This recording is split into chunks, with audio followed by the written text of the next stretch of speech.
Today I'm gonna make a vegan omelet with just egg. This is an egg replacer, and it's actually a really, really good one.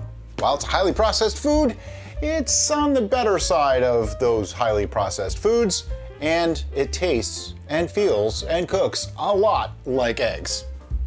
To make this vegan omelet, we will need some spinach. This is probably about half a cup, maybe just under half a cup of thawed frozen spinach. I used a quarter of a very large sweet onion and, I don't know, maybe half a cup of mushrooms that I just chopped into pieces. The real star is just egg. Now, what is just egg? It's mung bean isolate, which sounds kind of crazy, but it's kind of made from beans. This is a processed food. And if we look at the ingredients, you'll see a lot of things in here like gellan gum and carrot extractives and potassium citrate and things like that. It's a little higher in sodium than I probably would like, and it is a highly processed food. Now don't get me wrong, I'm not saying don't have it, I'm just saying don't eat this maybe every day. This is kind of a treat for us. We have it every once in a while. I have been known to just take mung beans, blend them up, and make my own version, though it doesn't come out quite the same, and once I get that perfected, you'll see another video on that. But for now, I'm going to use a little bit of this. Usually 3 tablespoons of this equals 1 egg. So I'm just gonna make a pretty small omelet and just show you guys how it's done. All right, so I have a ceramic coated nonstick pan heating on the stove at about 5 out of 10 on my stove. I'm just gonna drop in my onions and mushrooms. This is going to be a no oil method of cooking. We want to cook this until the onions are more or less translucent. If things start to stick, or it looks like they might start to stick, we definitely want to add a little bit of veggie broth, preferably from our veggie broth from scraps video, and keep it from sticking. One big telltale sign is if you start to see color, it's probably time to add a little bit of broth. You really don't want anything to start burning in here. Now, can you use different ingredients? Of course you can. I just chose classic spinach, mushroom, and onion just to make things really, really simple. I've even been known to put a little bit of Daya cheese in these, but today I'm gonna try to keep it low fat, so we're not going to use any of that. Okay, it looks like things are starting to get a little bit cooked. The onions are going slightly translucent. I'm just gonna put literally about half a teaspoon of veggie broth in there. And that is literally just to help them cook a little bit more. Transfers the heat, steams them, boils them, however you want to see it, and it keeps things from sticking. At this point, I'm gonna add my spinach, mixing that around, break it up a little bit. I said spinach, but you know, this might be mustard greens. These might be our fresh mustard greens from the garden.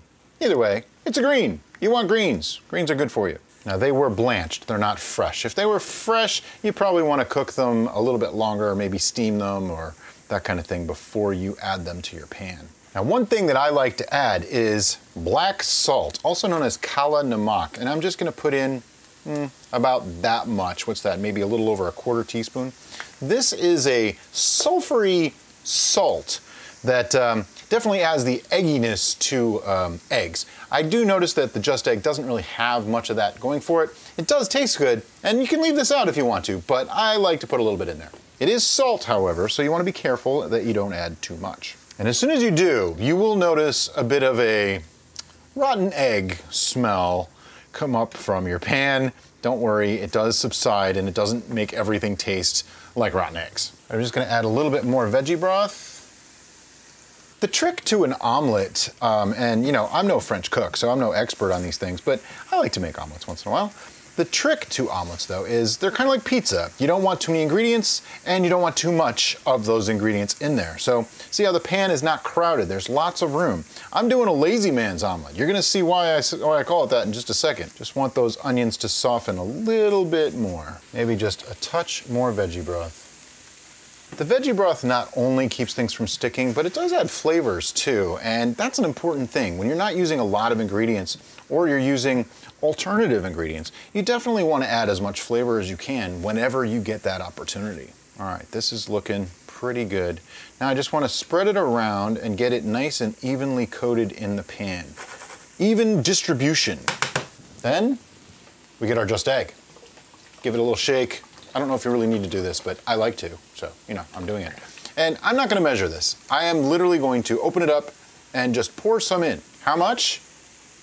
Probably the equivalent of 2 to 3 eggs. Something like that. just for edification, I used almost 1/3 of the container. And now we let that sit. I am gonna turn the heat down to like 3.5, because you don't want it too hot, it'll burn the bottom before the top cooks. At this point, I can add some more flavorant to this, like black pepper. I am a fan of using nutritional yeast as well, so I'm gonna put a little bit of nutritional yeast on top of this. It does add a little bit of a cheesy flavor, but it adds some umami effect that's gonna make this taste just really, really nice. And we let that cook for a couple of minutes. One way to know if you're getting close is move it around. See, like there's a little bit running around the side there. Obviously, this isn't quite ready yet. You can also just kind of poke the sides. I like to go around it and just keep everything kind of solid in there. You see, a little bit came off onto the spatula. That means this is not ready to flip yet. All right, a couple more minutes have gone by. I just want to try to separate it from the sides again, just going around the whole edge. Using a silicone spatula really helps. And I find that the ceramic nonstick tends to work a little bit better. I've been using it frequently for this kind of thing, and honestly, stuff is not sticking to it. It's pretty amazing. But you definitely don't want to use metal utensils in these pans. But it's starting to look like an egg. Actually, it looked like an egg the whole time, but now it really, really looks like eggs. All right, a couple more minutes. We'll give it another test. See, you can start kind of lifting it a little bit. It's not quite there yet. It's very fragile. You want to be very, very careful. This is still quite soft. So we'll cook it a little bit more. You'll see bubbles coming out of it. That's a good thing. That's all the liquid that's in there actually boiling away, making it a little bit more of a solid mass. The mung beans, when they cook, produce proteins that actually just bind together, and it makes a very tight structure, much like egg. I'm gonna test this again. It's almost there. See, I'm almost ready to give this a flip. I am not good at this, and doing this on camera is a little bit terrifying, I'll just be honest. So I'm just gonna do the best I can. I do wanna separate it from the sides on all sides though, if I can. And yeah, I know people have specific omelet pans just for this kind of thing. I get it, but you know, I don't. And they wouldn't be non-stick, and they would need oil and all kinds of stuff. So I'm not going there. Instead, we're gonna do it this way. All right, wish me luck. Here we go. I'm just gonna get in there under the side and try to separate it from that pan as much as I can. It's not really sticking, but certain things might stick. See, I just broke it. Okay, now I broke it. The seal's gone, so I'm just gonna give it a flip here, like this. I know, that was an ugly flip. That was a horrible flip. But you see all this stuff here? It's not really sticking so much, it's just kinda came off. I'm gonna give this a flip. Oh yeah, this is a pretty omelet. That's sarcasm.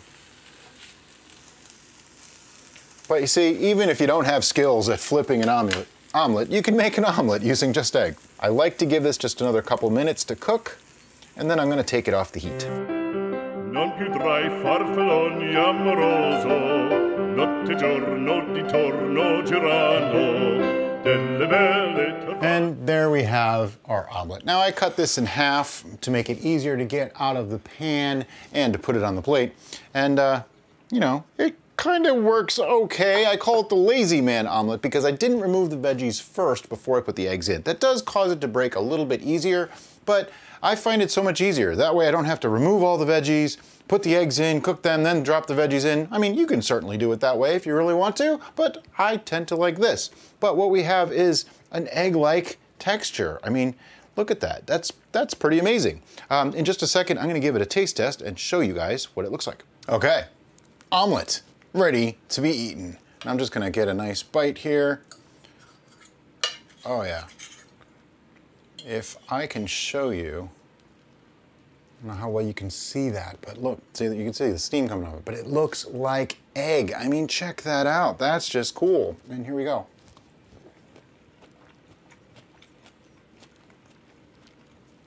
It has the texture of egg. I mean, this is pretty amazing.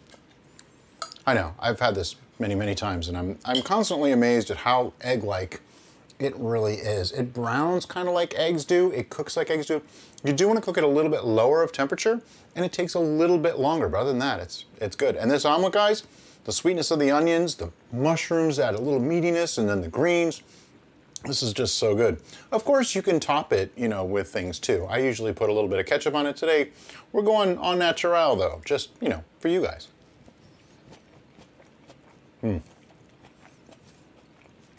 Again, not something you want to have every single day because it is a highly processed food, but hey, you know what? As egg replacements go, this is way healthier than the egg. So there you go. As always, guys, thanks so much for watching and have a great day.